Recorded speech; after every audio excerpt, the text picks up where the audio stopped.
guys. The Worldwide Developer Conference or the WWDC took place this year too, as it happens every year. And believe me when I say that there's a lot of interesting stuff that happened, like the all-new OS 10 Yosemite or the iOS 8 as everybody was expecting, and it packs some nifty features. So these are my top 5 lists of the features I liked in iOS 8. So here we go again. At number 5, we have interactive notifications. Like we can reply to someone's text message directly from the notification bar without the need to leave the entire app we are working with. Some people say that's directly taken from Android, but yeah, it is in Android for many years. But hey, that's a nifty feature in iOS, and many people would have been waiting for it. So good job, Apple. A great thumbs up.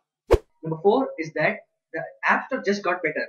Before, you can't see an app review of the app, or if you bought an app and you didn't like it, you can't get a refund, and you have to go to many complex steps of emailing the developer and to get back your money. But now app reviews are included in the App Store, so you can just look at the video, and if you like the app, you can buy it, or you skip it if you don't. And fun fact, this is in Google Play Store for many years. You know. Coming in at number 3 is about keyboards. I wonder why Apple just now thought to include prediction in their keyboard, and they did. So hats off.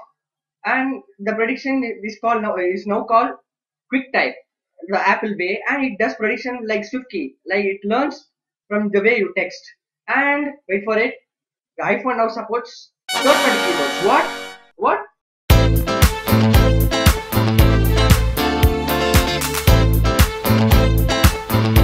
Yeah, iPhone now supports third-party keyboards, and you can now install third-party keyboards like SwiftKey or Swipe for your typing.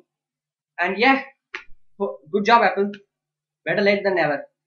Number 2 is what I like to call hardware detection. So this is my S3, and okay Google, and it responds. Like this, you can shout "Hey Siri" to your iPhone after updating to iOS 8, obviously, and it will respond. But I just hope it doesn't search Bing instead of Google, if you know what I'm saying, right? And finally, the number 1 feature is the inclusion of widgets. Not in the way that you see on Android like in the home screen, but in the notification center.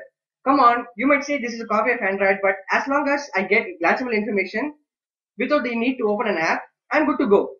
So thank you, Apple. This was great WWDC, and I hope to see a good WWDC next year too. And these are my views. What are your views? I would like to know them. So drop them in the comments below. If you like this video, like it, or if you dislike this video, dislike it, and tell me why you dislike it. It will help me to produce more good videos. And subscribe if you haven't already. And I'll talk to you later. Peace.